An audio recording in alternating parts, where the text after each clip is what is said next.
பேசுறவாய் நம்மள பத்தி கெட்டதான் பேசிட்டு இருக்கோன்னு ஸ்ருதி அவங்க திடீர்னு ஒரு பதிவை பதிவிட்டிருக்காங்க. அன்னைக்கு இதுதான் நடந்துச்சா? அபிநய் அவர் இப்ப எப்படி இருக்காரு? பாலா அவரு உதவி செய்ததுக்கு அப்புறம் இப்ப நிறைய விஷயங்கள் வைரல் ஆயிட்டு இருக்கு. வாங்க என்னாச்சுங்கிறத பாக்கலாம். நம்ம எல்லாருக்குமே தெரியும் ஸ்ருதி நாராயணன் அவங்க எவ்வளவோ பிரச்சனைகளை கடந்து வந்திருக்காங்க. சொல்ல போனா சமீபத்துல ஒரு சில வீடியோவால சமூக வலைதளத்துல நிறைய பிரச்சனைகளை அவங்க சந்திச்சாங்க. ஆனா தைரியமா அதை கடந்து வந்தாங்கன்னு சொல்லலாம். அந்த வகையில நிறைய பேர் ஸ்ருதி அவங்களுக்கு ஆதரவும் கொடுத்தாங்க.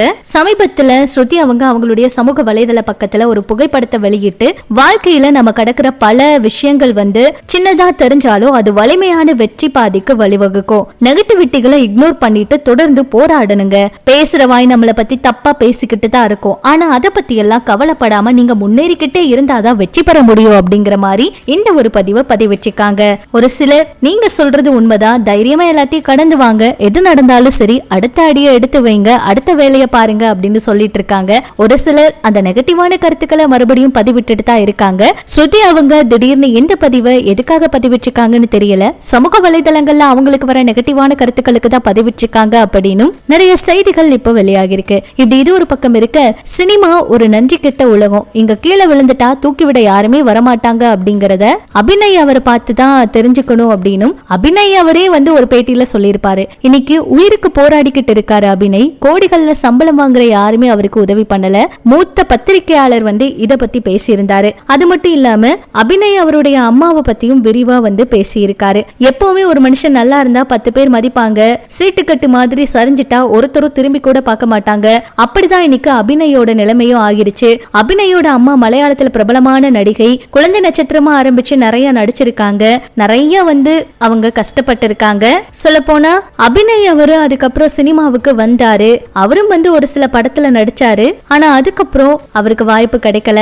அபிநயோட 2வது படம் தியேட்டர்ல ஒரு ஷோ மட்டும்தான் ஓடிச்சு. அதோட அட்வான்ஸ் தந்தவங்க யாரும் திருப்பி வரவே இல்லை. அந்த ஒரே ஒரு தோல்விதான் அபிநய் அவரை கீழே இறக்கிருச்சு. இதுக்கப்புறம் டப்பிங் விளம்பரங்கள்ல தலை காட்டி நடிச்சு வந்தாரு.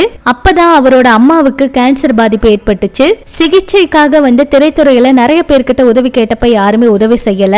அப்ப திடீர்னு விஜய் சேதுபதி அவர்கிட்ட போன் வந்திருக்கு. அம்மாவோட உடல்நிலை பத்தி கேட்டு தெரிஞ்சதும் 3 நாளைக்கு ஒரு முறை சிகிச்சைக்காக பணம் அனுப்புறேன்னு சொல்லிட்டு தொடர்ந்து பணம் அனுப்பியிருக்காரு. இத்தனைக்கும் அபிநய் அவருக்கும் விஜய் சேதுபதி அவருக்கும் எந்த ஒரு தொடர்பும் இல்லையாம். வன்மங்கிற ஒரு படத்துல அபிநய் அம்மாவும் நடிச்சிருக்காங்க.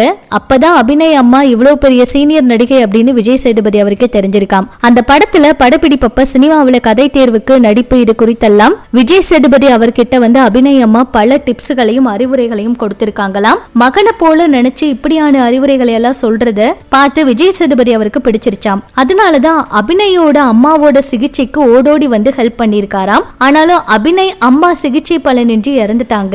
அப்புறமா யாருமே வரலையாம். பிரபல நடிகருக்கு போன் பண்ணி தன்னுடைய நிலைமைய சொல்லி அழுதப்ப அந்த பிரபல நடிகரும் எதுவுமே பேசாம போனை வச்சுட்டாராம். அப்பதான் விஜய் சேதுபதி அவர் மறுபடியும் எனக்காக நின்னாரு, அவர் தான் எல்லாமே அப்படின்னு அபிநய் பேசியிருப்பாரு. சினிமா ஒரு நன்றி கெட்ட உலகம், இங்க கீழே விழுந்துட்டா தூக்கிவிட யாருமே வரமாட்டாங்கன்னு நான் புரிஞ்சுக்கிட்டேன்னு சொல்லியிருக்காருங்க. அந்த பேட்டி இப்ப வைரல் ஆயிட்டு இருக்கு. பாலா அவர் மட்டும்தான் இப்ப அபிநய் அவருக்கு ஹெல்ப் பண்ணிருக்காரு. சமீபத்துல கூட அந்த வீடியோவை நம்ம பார்த்திருப்போம். இதெல்லாம் பற்றி உங்களோட கருத்துக்களை சொல்லுங்க. இன்னும் சினிமா தகவலை தெரிஞ்சுக்க நம்ம சேனல் கூட இணைஞ்சிருங்க.